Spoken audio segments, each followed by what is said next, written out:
하나님의 언약 백성이라는 제목으로 함께 은혜를 나누고자 합니다. 우리는 계속해서 출애굽기를 통해 은혜를 받고 있지요. 근데 이 출애굽기를 두 부분으로 나눌 수가 있습니다.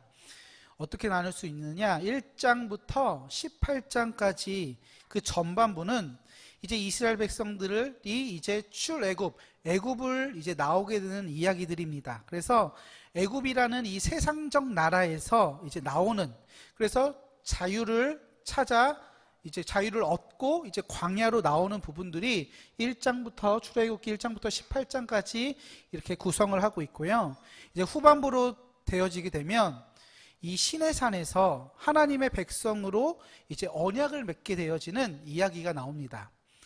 그래서 이제 하나님의 백성, 하나님 나라의 백성이 되는 그런 내용들이 있죠.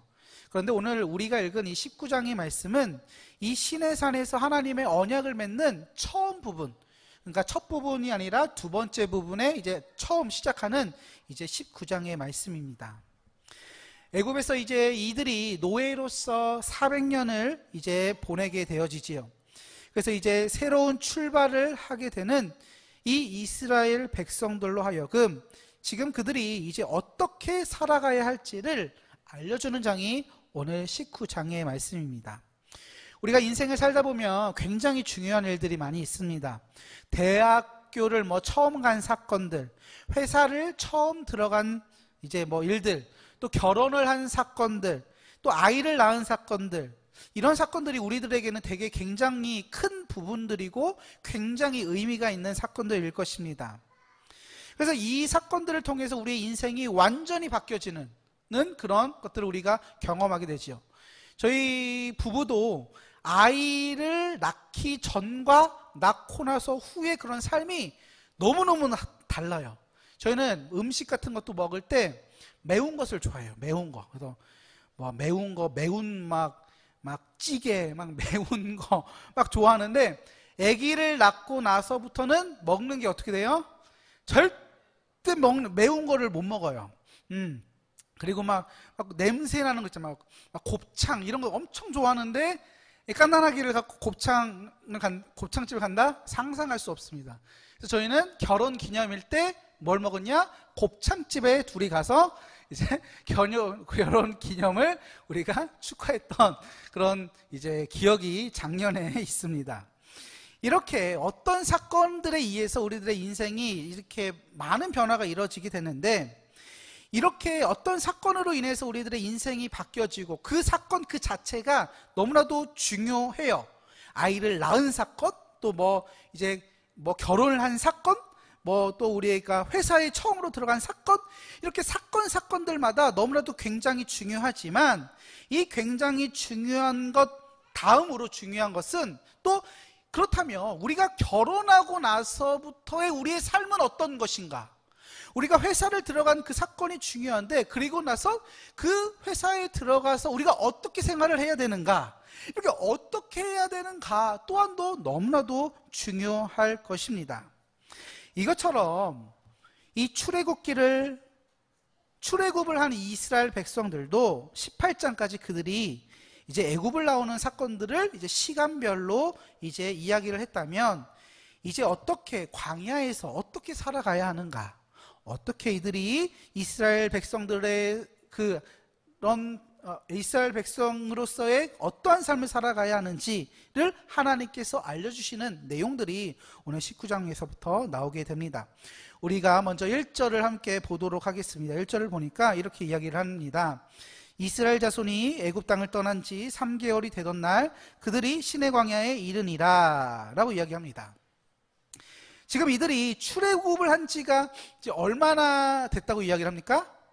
3개월. 지난번 이제 설교 시간에도 말씀을 드렸죠. 3개월이 지난 시점이었습니다. 그동안 많은 일들이 있었지요.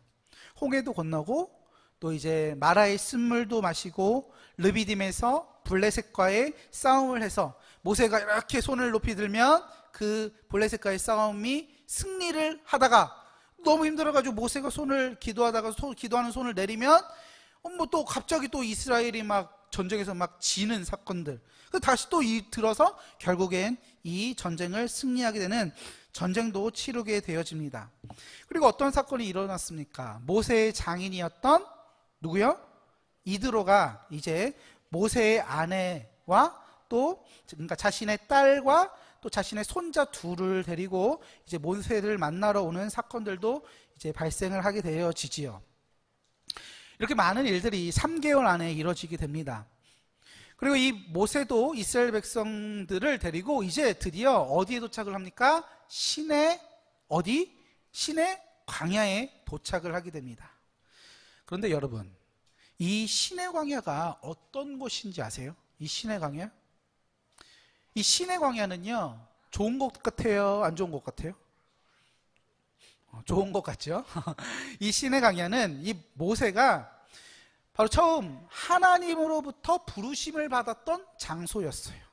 하나님께서 모세라는 평범한 목자 이 모세를 처음으로 하나님의 그런 일들을 감당할 차로 부르실 처음 그 장소가 이 장소였다라는 거예요.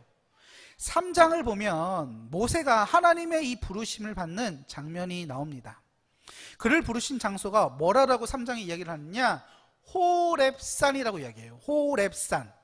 그런데 이곳은요, 다른 말로 하나님의 산인 신의 산이라고도 불러지는 그러한 곳이었어요. 호렙산, 신의 산, 다른 곳이 아니라 같은 곳이에요. 같은 곳. 그래서 모세가 하나님의 부르심을 받고 이스라엘 백성들을 구해내겠다라고 처음으로 다짐한 그곳에 이제 백성들을 데리고 이제 도착을 하게 됩니다. 우리 함께 출애굽기 3장 12절의 말씀을 읽어보도록 하겠습니다. 3장 12절입니다. 시작.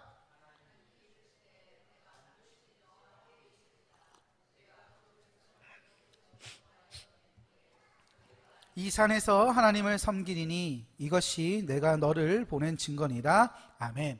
이 말씀은 모세가 하나님의 부르심을 받을 때 하나님께서 모세에게 하신 말씀이에요. 후반절을 보니까 뭐라고 이야기합니까? 애굽에서 인도하여 낸 후에 너희가 이 산에서 누구를 섬기리라? 하나님을 섬길 것이다.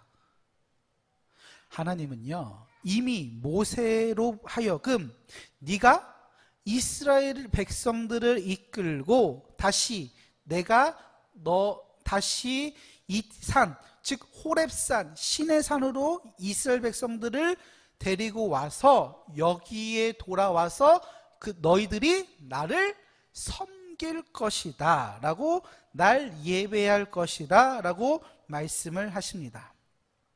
근데 이 사건은 이미 모세를 이스라엘의 지도자로 부르실 때부터 말씀하신 거예요.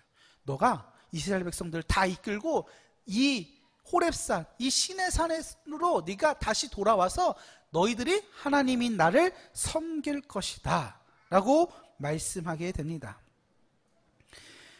이 말씀을 들은 이 모세는 애굽에서 많은 수모와 조롱을 받고 또 죽음의 문턱에 서 있을 때마다 하나님이 하셨던 이 약속, 하나님께서 하셨던 이 약속을 한 줄기의 희망의 메시지로 그는 여기며 살았을 것입니다.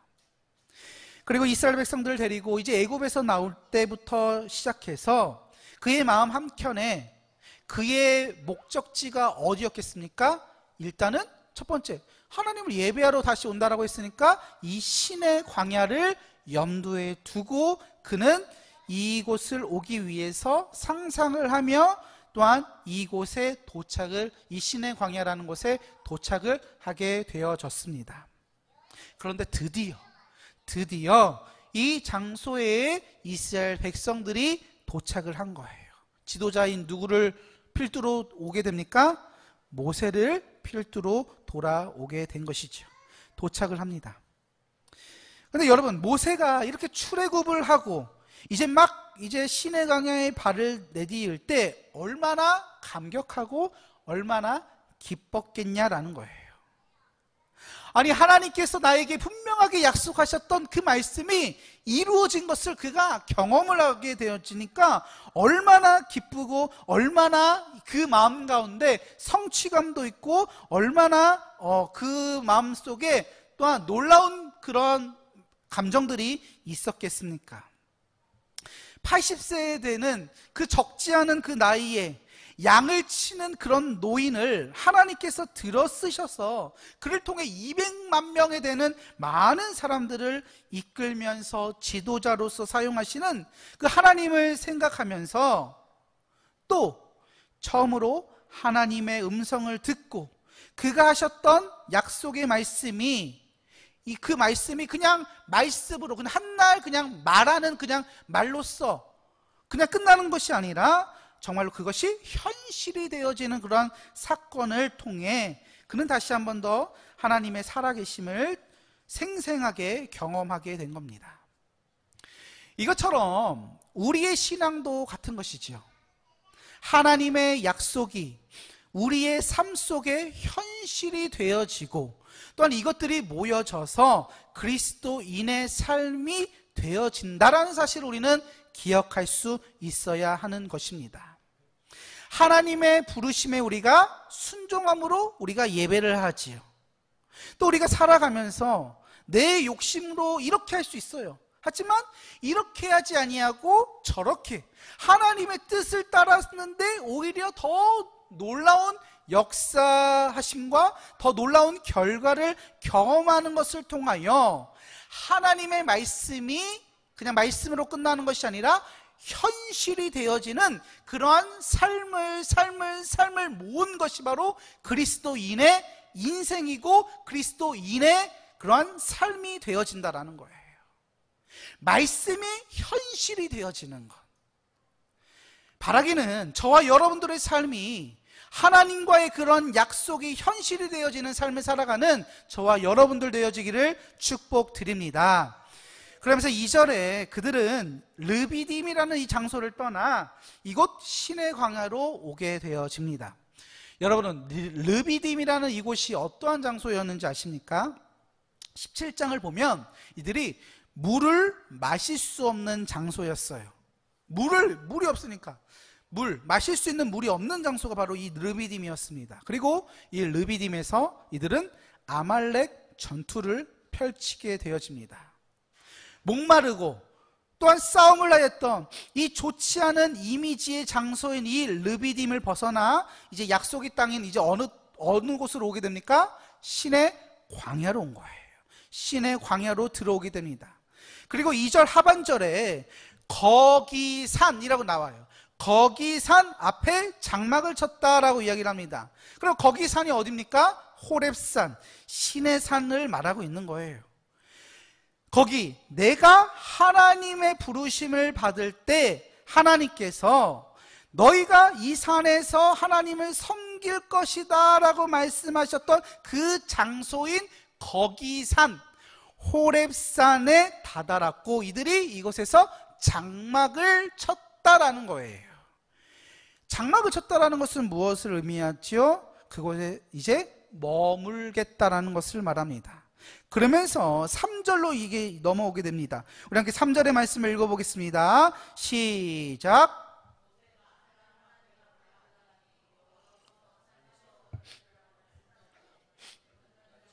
야곱의 집에 말하고 이스라엘 자손들에게 말하라. 아멘. 호렙산 입구에 이 모세와 이스라엘 백성들이 도착하자마자 모세가 어떻게 했다고 이야기를 해요? 어떻게 해요? 하나님 앞에 올라가니, 즉 산에 바로 올라간 거예요. 산으로 그냥 곧장 올라가게 되어집니다. 왜 그랬을까요? 왜 도착하자마자 그냥 산에 갔을까요? 그것은 바로 약속의 땅인 그 땅, 약속하셨던 그 하나님을 뵙기 위하여 그런 만사를 제쳐두고 곧장 산을 오르게 되어집니다. 그래서 그곳에서 이제 하나님을 만나러 가기 위해서 그가 막 도착하자마자 가는 거예요. 우리가 여행을 가잖아요. 어떤 이제 남자분들은 이제 낚시를 하러 이제 뭐 이렇게 이제 뭐 서해나 막 이렇게 가요. 뭐 또 우리가 뭐 어디를 놀러 가서 이제 도착을 해요. 그럼 도착하자마자 우리는 어떻게 합니까? 짐을 정리를 하고 해야지 하잖아요. 우리 여성분들은 그런 걸 잘하지만 남성분들은 도착하자마자 막 낚시하러 가고 도착하자마자 막 놀러 가고 뭐 어디 갈까 막 바로 막 가. 지금 이 모세는 지금 그래 최소한 막 짐을 정리 좀 하고 그동안 이제 3개월 동안 여기 왔으니까 막 짐도 정리하고 이렇게 해야 될진데 이 모세는 그냥 도착하자마자 하나님 앞에 올라가는 거예요. 그 하나님을 뵙기 위하여 얼마나 그가 그리워했는지 그냥 바로 그냥 모든 일들을 제쳐두고 하나님을 만나러 가게 되어집니다. 하나님 앞에 나아갔다라는 거예요. 이곳에서 하나님은 모세와 이스라엘 백성들에게 언약의 말씀을 하시게 됩니다. 그럼 무엇을 말씀을 하십니까? 4절의 말씀을 읽어보겠습니다. 시작. 내가 애굽 사람에게 어떻게 행하였음과 내가 어떻게 독수리 날개로 너희를 업어 내게로 인도하였음을 너희가 보았느니라. 아멘.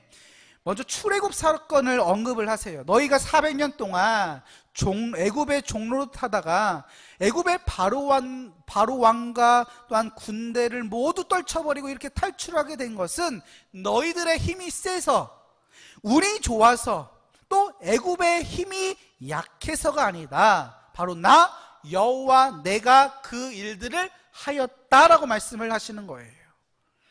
그래서 해방을 넘어서 이스라엘의 이 여정은 하나님이 직접 업어서 하나님의 특별한 임재의 장소로 지금 데려온 것이다 라고 이야기를 합니다. 마치 독수리의 등 뒤에 업힌 것처럼 하나님께서 이스라엘 백성들을 업고 오셨다라고 이야기를 하고 있는 것이지요. 이것은 마치 어미가 아이를 돌보는 이미지를 생각하면 돼요. 갓난아이가 할 수 있는 일들이 뭐가 있습니까? 누워 있는 것밖에 할 수 없습니다. 우리 하영이만 보더라도 우리 하영이가 아기 때 더 아기였을 때 그냥 누워만 있었잖아요. 그럼 항상 우리 어르신들이 항상 안아주시고 품어주시고 사랑을 주니까 아이가 지금 이렇게 성장을 할 수 있었던 거예요. 하나님도 마치 어미가 아이를 품듯이 이스라엘 백성들을 품고 업어 애굽에서부터 이제 이 시내 광야까지 인도해 주시게 된 겁니다. 그런데 이러한 하나님의 모습을 4절 하반절에 너희가 어떻게 하였다라고 이야기를 합니까? 너희가 어떻게 하였다? 보았다라고 이야기를 보았다라고 이야기를 합니다. 그들은 하나님의 이적과 기적을 직접 보았다라는 거예요. 직접 경험하고 그 가운데 살아계신 하나님을 눈으로 보았다라는 거예요. 이렇게 하나님의 자녀들은요,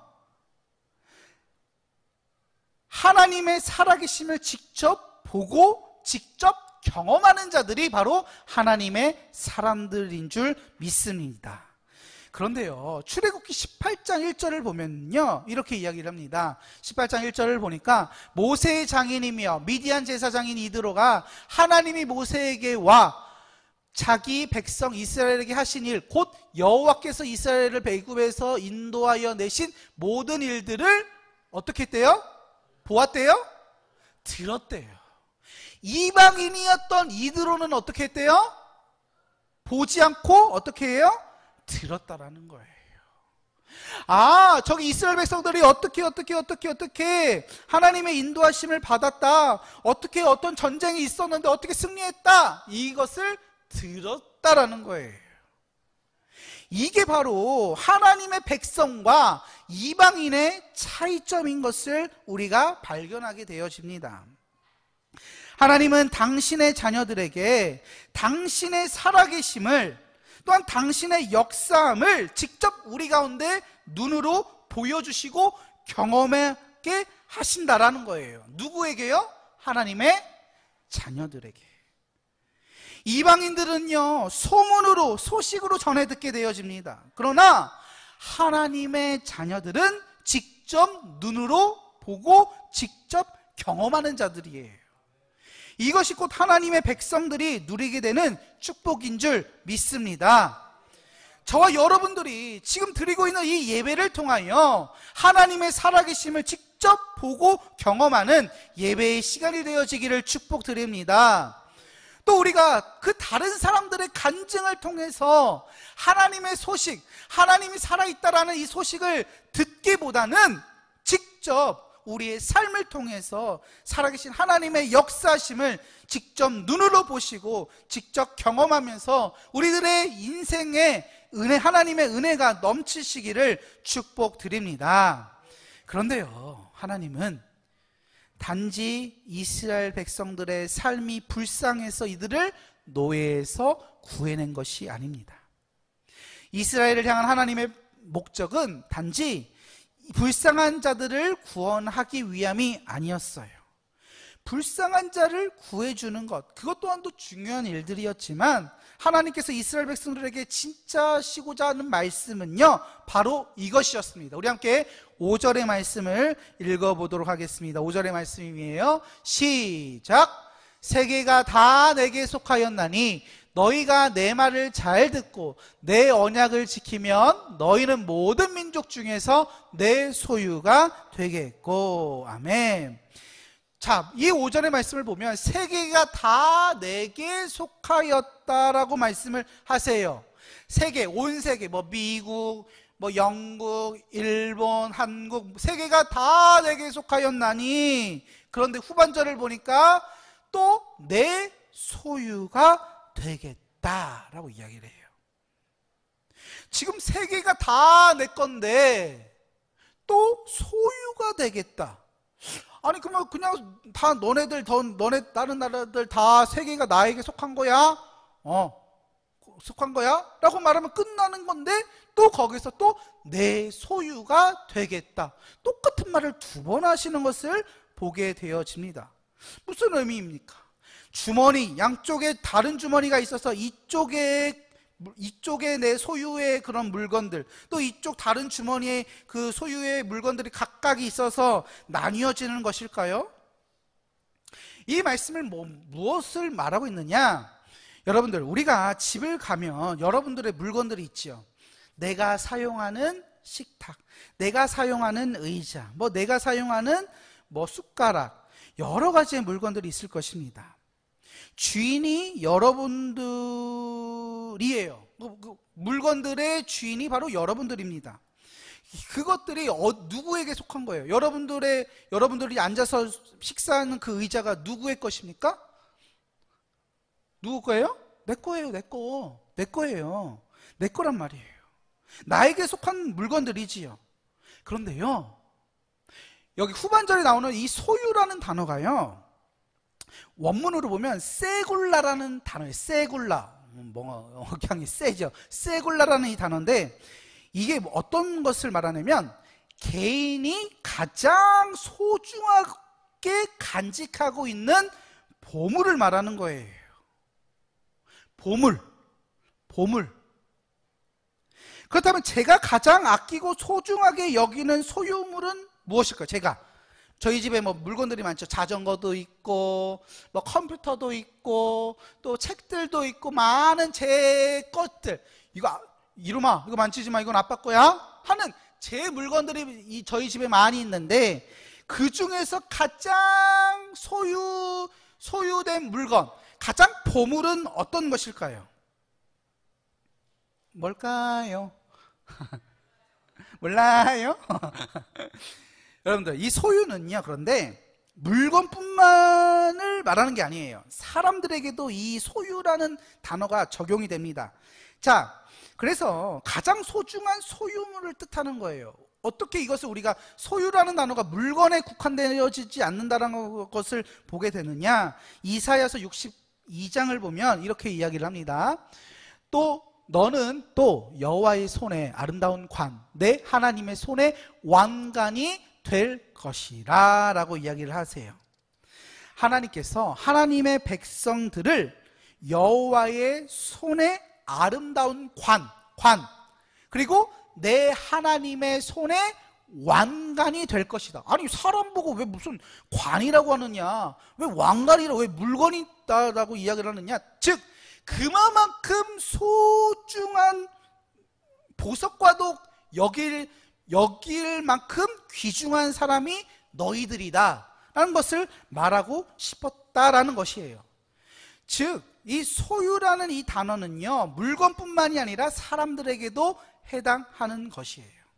그렇다면 다시 문제를 내볼게요. 저에게 있어서 또 여러분들에게 있어서 많은 것들이 우리 안에 속하여져 있죠. 물건이 제게 많이 있잖아요. 집에도 많이 있는데 그 중에서 가장 소중한 보물이자 소유는 그렇다면 무엇일까요? 저에게 있어서 무엇일까요? 애들? 아니요. 저는 저희 아내가 가장 우리 목사님 저희 사랑하는 가족들이 저의 소유예요. 소유. 가장 소중한 소유물이에요.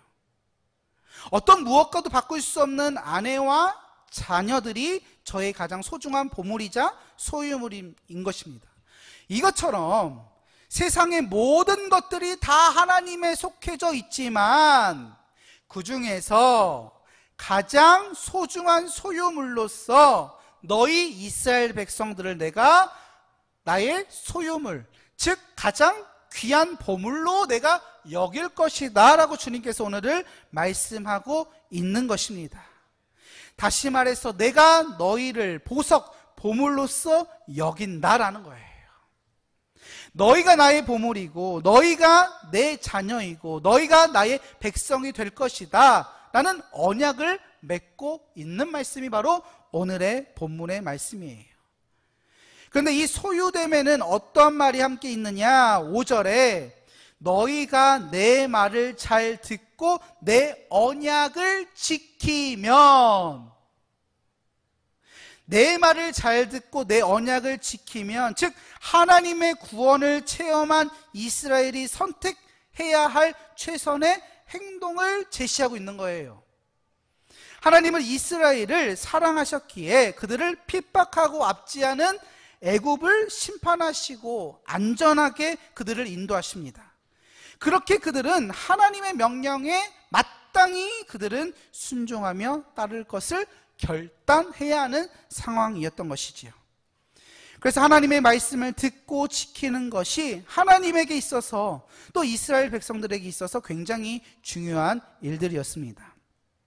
그런데 거기서 더 나아가 하나님은 19장 6절에 너희가 내게 대하여 제사장 나라가 되며 거룩한 백성이 되리라. 너는 이 말을 이스라엘 자손에게 전할지니라 라고 말씀하세요. 제사장의 나라가 되고 거룩한 백성이 될 것이다 라고 약속 또한 이스라엘 백성들에게 주십니다. 즉 하나님의 소유가 되고 하나님의 소유, 즉 하나님의 보물이 되어지고 제사장의 나라가 되어지고 거룩한 백성이 될 것이다 라고 약속을 하는 거예요. 여러분들, 제사장이 어떤 사람들입니까? 바로 하나님께 드리는 제사를 주관하는 사람들이에요. 하나님과 사람들을 이어주는 그런 역할을 하는 사람이 제사장이잖아요. 그래서 이 하나님의 음성을 제사장이 듣고 이 음성을 백성들에게 전하는 그러한 역할들을 감당하는 자들입니다. 그런데 오늘 나라가 하나님께 나아갈 때 이 이스라엘 백성들이 이스라엘 백성들뿐만이 아니라 온 나라가 하나님께로 나아갈 때 이 제사장적 역할을 하는 그런 인물들이 바로 이 이스라엘 백성들로 내가 하나님과 인간들 사이를 연결하는 이런 다리의 역할을 이스라엘 통해서 내가 하겠다라고 말씀하시는 것입니다. 또한 이러한 일들을 하기 위해서 거룩한 백성으로, 즉 세상과는 구별된 삶을 살아가는 민족으로 내가 살게 할 거다, 이스라엘 백성들을 살게 할 것이다 라고 지금 하나님과 이스라엘 백성들이 약속을 하고 있는 거예요. 이것을 지금 누가 약속을 하십니까? 하나님께서 친히 하나님의 이름으로 약속하고 있는 거예요. 그런데 이런 하나님의 소유, 제사장, 거룩한 백성이 되어지는 것은 언제 이루어진다라고 말씀합니까? 5절에 너희가 내 말을 잘 듣고 내 언약을 지키면 그렇게 하겠다라고 말씀하세요. 너희가 내 말을 듣고 내 언약을 지키면 그렇게 하겠다. 그럴 때에만 이러한 자리를 내가 허락하겠다 말씀을 하세요. 그렇기에 말씀을 놓치지 말고 붙들고 살면 내가 반드시 너희들에게 주겠다라고 말씀을 하세요. 어떤 피나는 노력으로 얻는 자리가 아니라 하나님의 말씀과 가까이 하며 나의 언약 속에 있고 또 순종할 때 이것을 주시겠다라고 주님은 약속하시는 것이지요. 이 말씀을 받은 우리도 이렇게 하나님의 말씀을 듣고 그 말씀대로 살아가기에 힘써야 되는 것입니다. 이미 이들은요, 애굽으로부터 구원을 받았어요. 구원을 받았어요. 평생을 주인된 그 애굽 사람들에게 시달리다가 죽을 수도 있던 그런 사람들이었습니다. 그런데 그들은 하나님으로부터 구원을 받게 되어지지요. 이미 그들은 받게 되어졌어요. 어떻게 받았습니까? 독수리가 업은 것처럼 이 이스라엘 백성들을 구해 주십니다. 구해 주신 그런 하나님의 그 말씀을 듣고 그 말씀을 지키는 것은 어쩌면 그들의 삶 속에서 당연한 일들이라는 거예요. 그런데 우리가 오해하지 말아야 할 부분은 하나님은 뭘 해야지만, 우리가 해야지만 우리들에게 뭘 주시는 분이네, 그렇게 오해하시는 분들도 있을 수도 있어요. 말씀을 잘 듣고 언약을 지켜야지만 그렇게 해주신다는데, 그러면 기브 앤 테이크 아니야? 기브 앤 테이크, 내가 뭘 줘야지만 내가 또 하나님은 나에게 주시는 분 아니야? 라고 우리가 하나님을 오해할 수도 있어요. 하지만 그것은 사실이 아니지요. 구원하신 분의 말씀을 듣고 그 말씀을 지키는 것은 이미 구원함을 받은 우리가 마땅히 해 나가야 하는, 마땅히 실천해 나가야 하는 일들이라는 거예요. 이미 우리는 구원받았기 때문에 마땅히 그 일들을 하여야 한다라는 거예요. 이미 그들은 구원받았고 구원받은 자들이 지키고 하여야 하는 부분들인 것이죠. 그 부분들이 바로 내 말을 잘 듣고 내 언약을 지키는 이 부분들에 대해서 주님은 말씀합니다. 인간들이 내 말대로 안 해서 하나님의 마음이 꿍 해가지고 소리 지르고 화내고 그런 하나님이 아니라 마땅히 구원받은 하나님의 선택받은 백성들이 마땅히 해야 하는 일들이 바로 하나님의 말씀을 듣고 또 하나님의 언약을 지키는 것을 라고 오늘 성경은 우리들에게 말합니다. 그런데 여러분, 오늘 우리가 이 말씀을, 이 내용들을 보면서 이런 생각을 해보시진 않았습니까? 이스라엘 백성들이 하나님으로부터 이런 대접, 이런 하나님의 보석들이다 라고 말하는데, 이런 대접을 받기에 마땅한 인물들이 맞느냐 라는 이런 의문점이 들 수도 있습니다. 이들이 하나님의 보물이고 소유가 되어지고 모든 나라 중에 제사장적 나라가 되어지며 거룩한 백성이 될 만한 성품과 인격과 신앙이 있던 자들이 맞는가? 그 자리에 이 이스라엘 백성들이 있는 게 합당한가? 라고 우리가 의문이 들 수도 있어요. 그래서 합당해서 진짜로 하나님께서 이들을 많은 민족들 중에서 골라가지고 정말 이들을 언약 백성으로 삼으셨는가? 라고 생각이 들 수도 있어요. 그런데 그것은 사실이 아닙니다. 이스라엘 백성들의 인격과 성품과 신앙이 놀랍게 뛰어나서 그들을 하나님께서 부르신 것이 아니에요. 이스라엘 백성들은요, 장담컨대 어떤 민족들보다도요 가장 작고 가장 볼품없는 민족이 바로 이 이스라엘 민족들이었습니다. 그들은 감히 하나님의 보석이 될 수 없는 사람들이었어요. 그렇지만 하나님은 이들을 선택하시고 가장 보잘것없는 자들을 통해 하나님의 하나님 되심을 우리들에게 보여주고 계십니다. 우리가 어린 자녀들을 키울 때 애들이 우리들에게 돈 벌어다 줘가지고 우리가 꼬맹이 애들을 막 기저귀를 갈아주고 자다가 일어나가지고 젖병을 물리고 그렇게 합니까? 애들이 우리들에게 돈을 막 벌어다 줘요? 아닙니다. 아이들을 키웠다고 나라에서 훈장을 줍니까? 아니에요. 왜 아이들에게 그런 사랑을 줍니까? 내 자식이니까. 부족함이 있어도 내가 사랑하고 또 그 아이를 사랑하는 거예요. 할 줄 아는 게 하나도 없는데도 내가 사랑하는 거예요. 하나님의 마음도 이런 마음으로서 이스라엘 백성들에게 다가가지 않았나 생각이 되어집니다. 여러분, 하나님은 오늘도 우리들에게 약속하고 언약하고 계십니다. 내가 너를 선택했고 그래서 넌 내 소유인 보석이고 나와 세상의 사람을 잇는 다리의 역할을 감당하게 될 자로 넌 때묻지 않는 거룩함을 지닌 나의 자녀로서 내가 너를 부르고 내가 너를 세웠다. 그러니 넌 나의 말에 귀를 기울이고 나의 하는 말에 순종함으로 나아가라. 주님은 우리들에게 이렇게 당부하고 계십니다. 여러분, 우리는 하나님의 뜻을 이루기 위하여 하나님의 마음에 들기 위하여 거대한 프로젝트를 이루지 않아도 돼요. 우리가 어떠한 기업의 그런 후원을 받기 위하여 어떠한 프로젝트를 만들고 그거를 설명을 하고 사람들을 찾아가서 내가 그 대기업으로부터 내가 후원을 받기 위해서 하는 것처럼 우리가 하나님의 뜻을 이루기 위하여 거대한 프로젝트를 이루어서 하나님 앞에 하나님 이렇게 하면요 엄청나게 놀라운 일들이 일어날 거예요. 하나님 이거 좀 보세요. 하나님 정말 여기에 투자를 하셔야 됩니다. 이렇게 하지 않아도 되는 거예요. 우리는 단지 하나님께서 오늘 나에게 무슨 말씀을 하시는지 귀를 기울이고 또 그 말씀을 그냥 귓등으로 흘러 듣는 것이 아니라 그 말씀대로 살아가길 주님은 원하신다라고 우리들에게 말씀하고 계십니다. 하루하루 최대한 많은 하나님의 말씀을 듣기 위하여 힘쓰시는 저와 여러분들 되기를 바랍니다.